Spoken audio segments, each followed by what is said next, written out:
Video பிளாக்னு பண்ணலாம் அப்படின்னு ஆரம்பித்தா எல்லாத்துலேயுமே ஃபஸ்ட்லேருந்தே டவுட்டாக இருக்குது. எப்படி ஆரம்பிக்கிறதுலேருந்து ஹாய் ஹலோ வணக்கம் இந்த மாதிரி என்ன சொல்கிறது அப்படின்ட்டு. அதே மாதிரி எதில் இங்கிலீஷில் பேசுகிறதா தமிழில் பேசுகிறதா அதுவும் டவுட்டாக இருக்குது. பின்னாடி இருந்து ஒரு தட்டி பார்க்குறான். இவனை நோட் பண்ணிக்கோங்க, இவன் தான் இவன் நம்மளோட கேமராமேனு. அதனால் ஃபஸ்ட்டு ஃப்ரேமில் மட்டும் தெரியட்டும், அதுக்கடுத்துருந்து கழட்டி விட்டுறலாம். இப்போ நான் ஆக்சுவலாக நிறைய இடத்துல ஊர் சுற்றுவேன், அது உங்களுக்கே தெரியும். அப்பப்போ பிளாக் எழுதுவேன், அப்பப்போ தான் ரொம்ப ரேரத்துக்கு எழுதுகிறேன். அப்புறமா எழுதலாம் அப்புறம் எழுதலான்னே நிறையா போயிடுது. சொல்ல ஒரு புது ட்ரை பண்ணலாம் அப்படின்ட்டு இந்த தடவை ஒரு வீடியோ பிளாக் மாதிரி பண்ணலாம் அப்படின்ட்டு. இதுக்காகவே புதுசாக ஒன்று வாங்கி வச்சுருக்கேன், ஓஸ்மோ பாக்கெட் அப்படின்ட்டு. பாப்பா இது எந்த லெவலுக்கு போகுது அப்படின்ட்டு. சரி, இப்போ ஃபஸ்ட்டு நம்ம எங்கே இருக்கோம் அப்படின்னு பார்த்தா, இந்த டைம் புதுசாக ட்ரை பண்ணலான்னு மத்திய பிரதேஷ் வந்திருக்கோம். இங்கே கொஞ்சம் மழைனால ரோடெல்லாம் கொஞ்சம் மோசமாக தான் இருக்குது. இப்போ நாங்கள் இருக்கிறது வந்து போபால்லேருந்து இப்போ நாங்கள் பிம்பேடகா போயிட்டுருக்கோம். போபால் பற்றி சொல்லணுன்னா, ஆமாம் அதெல்லாம் சொல்லிட்டு இருப்பாங்க. ஹிஸ்டாரிக்கலாக சொல்லணுன்னா போபால் வந்து எப்படி போபால் வந்துச்சு அப்படின்றதுக்கு மேஜராக என்ன சொல்கிறாங்க அப்படின்னா, இங்கே ராஜா போஜ் அப்படின்னு ஒருத்தர் இருந்தார். ரொம்ப என்ன சொல்கிறது, ஐடியல் கிங் அப்படின்னு சொல்லுவாங்க. அந்தளவுக்கு இவர் ரொம்ப ஃபேமஸ்ஸு. ஸோ இங்கே இருக்க ஏர்போர்ட் பேர் ராஜா போஜ் ஏர்போர்ட் தான். ஸோ அவர் வந்து இங்கே ஒரு டேம் கட்டினாராம். ஸோ டேம்க்கு வந்து இங்கே வந்து பால் அப்படின்னு பேர். போஜ் பால் அப்படின்னு இருந்தது, போபால் அப்படின்னு மாறிச்சு அப்படின்றாங்க. இன்னொரு ராஜா இருந்தார், அவர் பேர் ஏதோ போஜாவோ, அதே மாதிரி போஜ்பால் போஜ்வா அந்த மாதிரி ஏதோ சம்திங். ஸோ அவரோட பேர்னாலே வந்துச்சு அப்படின்னு சொல்கிறாங்க. அதுக்கப்புறமா இங்கே நிறையா இந்த நிசாம்ஸ் அந்த மாதிரி அவங்க கீழே நிறையா இருந்திருக்கு. ஸோ அதெல்லாம் இங்கே நிறைய இஸ்லாமிக் ஆர்கிடெக்சர் அதெல்லாம் தான் அதிகம் ஊருக்குள்ளே. ஸோ நிறைய மாஸ்க்ஸு அந்த மாதிரிலாம் இருக்குது. ஆக்சுவலி டைம் கிடச்சா போய் பார்க்கலாம். பட் இங்கே கண்டினியூஸாக ரெயின் இருக்குது, அதனால் எந்த அளவுக்கு எங்களால் பண்ண முடியும்னு தெரில. ஸோ இப்போ நாங்கள் ஃபஸ்ட்டு என்ன பண்ணிகிட்ருக்கோம் அப்படின்னா, பிம்பேடகா போயிட்டுருக்கோம். பிம்பேடகா மோஸ்ட்லி உங்களுக்கு தெரிஞ்சிருக்கும்னு நினைக்கிறேன். ஸோ அப்படி தெரிலனாலும் கற்கால மனிதர்கள் அப்படின்னு சொல்லுவோம். ஸோ அந்த காலத்து மனிதர்களோட வரைஞ்ச ஓவியங்கள், ஸோ அதெல்லாம் அங்கே இருக்குது. ஸோ இந்த காரில் இப்படி ஆடிட்டே போய் பேசுகிறதுக்கு அதை பற்றி அங்கேயே போய் பேசலாம். ஓகே, பாய். பிம்பேடகா ராக் ஷெல்டர்ஸ் போபால்லேருந்து சுமார் 45 கிலோமீட்டர் தூரத்தில் இருக்குது. எனக்கு தெரிஞ்சு இங்கே வர பப்ளிக் டிரான்ஸ்போர்ட் எதுவுமே இல்லை.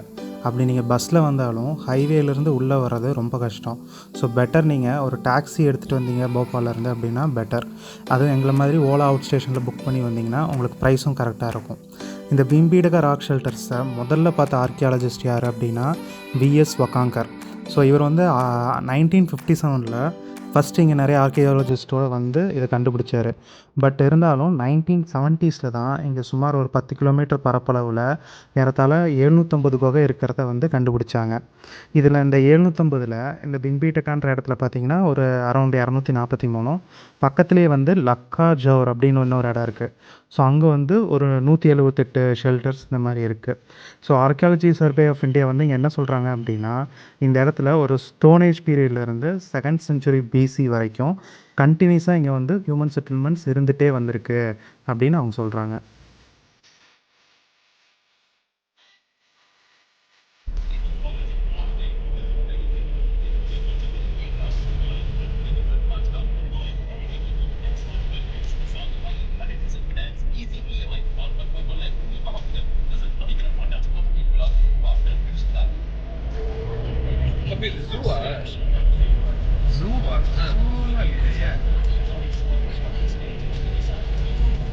ஒரு பார்க் மாதிரின்னு வச்சுக்கோங்க.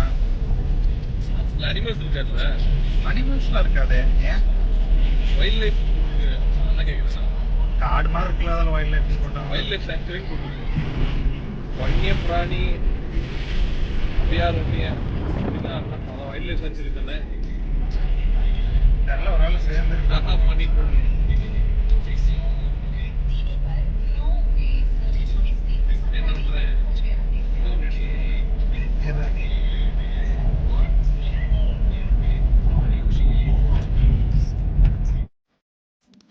ஆதி சொன்ன மாதிரி இந்த பிம்பேடகா ராக் ஷெல்டர்ஸ் வந்து பார்த்திங்கன்னா ராத்தாபானி வைல்ட் லைஃப் சாங்சுரி அப்படின்ற இடத்துல தான் இருக்குது. நீங்கள் அதில் வேறு எதுவுமே இங்கே பார்க்க முடியாது, ஜஸ்ட் இது மட்டும்தான். அண்டு 243 ஷெல்டர்ஸ்னு சொன்னாலும் நீங்கள் இந்த இடத்துல பார்த்தீங்கன்னா அவ்வளோ பார்க்க முடியாது. ஒரு அரௌண்ட் ஒரு 10 கேவ்ஸ் அந்த மாதிரி ஷெல்டர்ஸ் அந்த மாதிரி தான் இருக்கும். பட் அதுவே வந்து ரொம்ப ஒர்த்தி அண்டு பெட்டர் வந்து நீங்கள் அங்கே கைட்ஸ் இருப்பாங்க, 1-2 பேர் இருப்பாங்க. ஸோ அவங்கள எடுத்துக்கிட்டிங்கன்னா பெட்டர். நார்மலாக போய் பார்த்தா அங்கங்கே இப்போ வச்சுருக்காங்க போர்ட்ஸ் அந்த மாதிரி. பட் அதை விட இந்த இது ஓவியங்கள் இதெல்லாம் வந்து அவங்க இது கைட்ஸ் காட்டுறப்ப தான் நமக்கு நல்லாவே தெரியும் அங்கே என்ன இருக்குன்றது. ஸோ நாங்கள் எப்போவுமே கைட்ஸ் எடுத்துப்போம். நீங்களும் கைட்ஸ் எடுத்து பார்த்தீங்கன்னா உங்களுக்கு பெட்டராக இருக்கும்.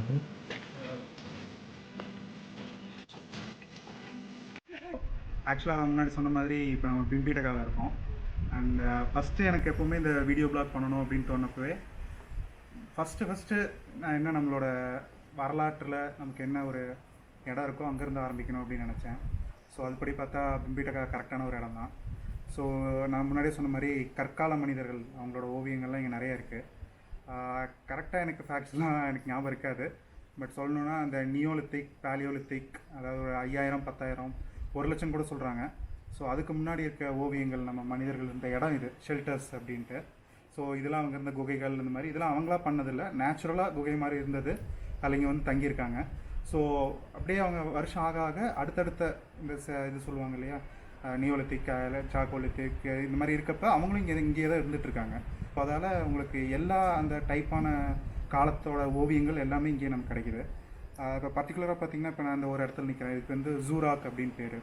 ஏன்னா இங்கே பார்த்தீங்கன்னா எக்கச்சக்கமான ஓவியங்கள் இதில் இருக்குது. நிறையா அனிமல்கள், அனிமல்ஸ் அண்டு இது மனிதர்கள் இந்த மாதிரி எல்லாமே இதில் இருக்குது. இதுலேயே உங்களுக்கு பார்த்தீங்கன்னா மேலே பார்த்தீங்கன்னா ஒயிட் கலரில் இருக்கும், கீழே வந்து ரெட் கலரில் இருக்கும். அது ஏன்னா அது ஒரு டைப், அது ஒரு காலத்தில் வரைஞ்சது, இது ஒரு காலத்தில் வரைஞ்சது. மேலும் இது மேலே லேயர்ஸ் பை லேயர்ஸ், அதாவது ஒரு இதுக்கு மேலே இன்னொன்று அந்த மாதிரி வரைஞ்சிருக்காங்க. ஏறக்குறைய ஒரு 10 லேயர் இதில் இருக்குது அப்படின்னு சொல்கிறாங்க. ஸோ 5000, 10,000, 7,000 இந்த மாதிரி நிறைய வருஷத்தில் வரைஞ்சது இது. பிம்பிடகா ஃபுல்லாகவே இந்த மாதிரி தான். உங்களுக்கு நேச்சுரலான ராக் ஷெல்டர்ஸ் இருக்குது, இங்கே நிறைய அந்த மாதிரி ஓவியங்கள் இருக்குது. இதிலிருந்து நம்ம வந்து நிறைய விஷயத்தை தெரிஞ்சுக்க முடியும். அந்த காலத்து மனிதர்கள் எப்படி வாழ்ந்தாங்க, என்ன மாதிரியான விலங்குகள்லாம் இருந்துச்சு அந்த மாதிரி. இப்போ பார்த்திங்கன்னா சில இடத்துல வேட்டையாடுற மாதிரியான இடம் இருக்குது, ஓவியங்கள் இருக்குது. சில பிற்கால ஓவியங்கள்லாம் பார்த்திங்கன்னா குதிரை மேலே ஏறின மாதிரிலாம் இருக்குது. ஸோ அதுலேருந்து நமக்கு வந்து எந்த காலத்தில் அவங்க வந்து இந்த விலங்குகளை அடிமைப்படுத்தி அதை வந்து இந்த மாதிரி வாகனம் அந்த மாதிரிலாம் உபயோகப்படுத்த ஆரம்பித்தாங்க அப்படின்ட்டுருக்கு. சில பிற்கால ஓவியங்கள் வந்து பார்த்திங்கன்னா அந்த ராஜா வந்து உலா போகிற மாதிரி அந்த மாதிரிலாம் இருக்குது. ஸோ ஒரு எவல்யூஷன், அதாவது எப்படி மனிதர்கள் வந்து ஒன்றா இருந்தாங்க, அதில் எப்படி ஒரு தலைவர் மாதிரி ஒருத்தர் தேர்ந்தெடுத்தாங்க, அந்த மாதிரி எல்லாமே உங்களால் இங்கிருந்து பார்த்து தெரிஞ்சுக்க முடியும். ஸோ மனுஷங்களோட பிற்கால இது நம்ம பேக் ட்ராக் பண்ணுறப்ப நமக்கு முக்கியமான இடம் வந்து பிம்பிடகா.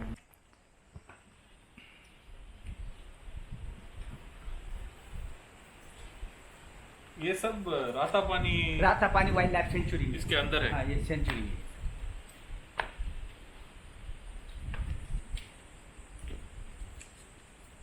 हमने सोचा ये केव पेंटिंग्स देखने आ रहे हैं, वो 300 काट लिए सेंचुरी के। ஸோ இங்கே நான் எடுத்த வீடியோஸில் அவ்வளோதான். இனிமேல் நான் எடுத்த பிக்சர்ஸ்லேருந்து உங்களுக்கு இங்கே மற்றபடி இங்கே என்னெல்லாம் இருக்குது அப்படின்ற சொல்கிறேன். ஸோ இந்த போர்டு வந்து பார்த்திங்கன்னா ஒரு ஜென்ரல் ஐடியா. ஸோ இங்கே வந்து என்னெல்லாம் கிடச்சிது. ஸோ இங்கே லெஃப்ட் சைட் பார்த்திங்கன்னா ஒரு எலும்புக்கூடு மாதிரி இருக்குது. ஸோ அது வந்து இங்கே கிடச்சது அதெல்லாம் வந்து போட்டிருக்காங்க. அதாவது எந்தெந்த பீரியடில் பீப்புள் வந்து என்ன மாதிரி இதெல்லாம் யூஸ் பண்ணாங்க. அண்ட் இங்கே வந்து அதுக்கான இது என்ன சொல்கிறது அடையாளங்கள் அந்த மாதிரிலாம் என்ன கிடச்சிது, இந்த கருவிகள். அப்புறம் அந்த காலத்தில் வந்து பார்த்திங்கன்னா இறந்தவங்களையும் அவங்க எங்கே வசித்தாங்களோ அதே இடத்துல தான் புதைப்பாங்க. ஸோ அந்த இங்கே கிடச்ச எலும்புக்கூடு. ஸோ அதை பற்றின ஒரு ஜென்ரலான டீட்டெயில்ஸ் வந்து இந்த போர்டில் போட்டிருக்காங்க. இது அடுத்த போர்டில் வந்து பார்த்திங்கன்னா மனிதனோட பரிமாணம்னு சொல்லலாம். அதாவது குரங்குலேருந்து எப்படி மனிதனானா அதில் நடுவில் இந்த மாதிரி நிறையா பீரியட்ஸ்லாம் இருக்குது இல்லையா, அந்த இது எல்லாமே இருக்குது. ஸோ அந்த நியாண்டர்தால் அந்த மாதிரி நிறையா பீரியடாக சொல்லுவாங்க. ஸோ அது எல்லாமே பற்றின போர்டு இது. இது வந்து பார்த்திங்கன்னா இன்னொரு ஷெல்டரில் இருக்க ஓவியம் தான். இங்கே நிறையா அனிமல்ஸ் வரைஞ்சிருப்பாங்க. ஸோ ஃபஸ்ட் மனுஷனுக்கு வந்து தெரிஞ்சது வந்து அனிமல்ஸ் தான். ஸோ அதால் நிறைய ஓவியங்கள் வந்து அனிமல்ஸாக தான் இருக்கும். இது அடுத்த ஓவியம். இது வந்து பார்த்திங்கன்னா அதுக்கு அடுத்த காலகட்டத்துக்கு, அது பார்த்திங்கன்னா கலர் வந்து இப்போ ரெட் கலரில் இருக்கும். ப்ளஸ் இப்போ வந்து பார்த்திங்கன்னா மனுஷங்க வந்து அந்த அனிமல்ஸ் குதிரை இந்த மாதிரி இது மேலே ஏறி உட்காந்துருக்க மாதிரி வேட்டையாடுற மாதிரி இந்த மாதிரிலாம் இருக்கும். ஸோ இது வந்து நெக்ஸ்ட்டு ஸ்டேஜ். ஸோ அனிமல்ஸை வந்து விலங்குகளை வந்து அவங்க அடிமையாக்கி அதை யூஸ் பண்ணது அந்த மாதிரி. இதுவும் அதே மாதிரி பார்த்திங்கன்னா ரைட் சைடு வந்து ஒரு யானை மாதிரி, அது மேலே யாரோ உட்காந்துருக்க மாதிரி. லெஃப்ட் சைடு பார்த்திங்கன்னா குதிரை, மனுஷன், இந்த மாதிரி எல்லாமே. இது வந்து பார்த்திங்கன்னா அங்கே ஒரு முக்கியமான ஒரு ஓவியம் இருக்குது, கொஞ்சம் ஃபேமஸானது. ஸோ அதை பற்றின போர்டு, அதாவது ஒரு காட்டுப்பன்றி மாதிரி ஒரு விலங்கு, அதை வந்து ஒரு மனுஷன் வந்து அது கூட சண்டை போடுற மாதிரி, அது வந்து ரொம்ப யூனிக்காக இருக்கும். ஸோ அதை பற்றின போர்டு இது. அண்டு இதுதான் வந்து அந்த ஓவியம். ஸோ அதில் பார்த்திங்கன்னா மற்ற விலங்குகளோட பார்த்திங்கன்னா இந்த விலங்கு வந்து ரொம்ப என்ன சொல்கிற யூனிக்காக இருக்கும். அது பக்கத்துலேயே பார்த்திங்கன்னா சின்னதாக அந்த மனுஷனோட உருவம் அந்த மாதிரி இருக்கும். இந்த போர்டு வந்து என்ன சொல்லுது அப்படின்னா, அந்த காலத்தில் முதல்ல மனுஷங்க வந்து பேச ஆரம்பிக்கிறதுக்கு முன்னாடி ஒலிகள் எழுப்பி தான் வந்து அவங்களோட கருத்துக்களை வந்து பரிமாறிக்கிட்டாங்க. அது வந்து எப்படின்னா கையில் கிடைக்கிற கல்லை வச்சு இந்த மாதிரி குகையிலலாம் வந்து அதை தட்டி தட்டி அந்த மாதிரி ஒலிகள் எழுப்பி. ஸோ அது வந்து பார்த்திங்கன்னா அதுக்கான அடையாளங்கள்லாம் வந்து அங்கே நிறையா இருக்குது. அதை பற்றின போர்டு இது. இந்த இடம் வந்து ஒரு ஆடிட்டோரியம் ஹால் அந்த மாதிரி சொல்லுவாங்க. ஸோ ஃபஸ்ட்டு நுழையிற இடத்துலையே வந்து இது இருக்கும். ஸோ அந்த காலத்தில் ஒரு என்ன சொல்லுறது, ஒரு மீட்டிங் அந்த மாதிரி எல்லோரும் வச்சாங்கன்னா அதுக்கான இடம் மாதிரி அங்கே இருக்கும். ப்ளஸ் இதோட முக்கியமான இன்னொரு விஷயம் என்னென்னா, இப்போ தான் வந்து இங்கே ரீசெண்டாக வந்து டிக்கின்சோனியா அப்படிங்கிற மாதிரி ஒரு உயிரினத்தோட படிமம் அந்த மாதிரி ஒன்று வந்து இதோட கூரைகளை வந்து கண்டுபிடிச்சிருக்காங்க ரொம்ப ரீசெண்டாக. ஸோ முதல்ல இருந்த உயிரினங்களில் ஒன்று அப்படிங்கிற மாதிரி அதை சொல்லுவாங்க. ஸோ அதோட இதுவும் வந்து படிமமும் வந்து நமக்கு இப்போ இந்த இடத்துல கிடச்சிருக்கு. இது அந்த ஆடிட்டோரியம்லேயே இருக்க ஒரு சைடு வாலில் வந்து பார்த்திங்கன்னா நிறையா விலங்குகளோட ஓவியங்கள்லாம் பார்த்திங்கன்னா அதோட கொம்பு அது எல்லாமே வந்து இதில் ரொம்ப கிளியராக தெரியும். ஸோ லாஸ்ட்டில் ஜஸ்ட் ஒரு வியூ மாதிரி போட்டிருக்கேன், அங்கே உங்களுக்கு எப்படி இருக்கும் பார்க்குறதுக்கு அப்படின்றது.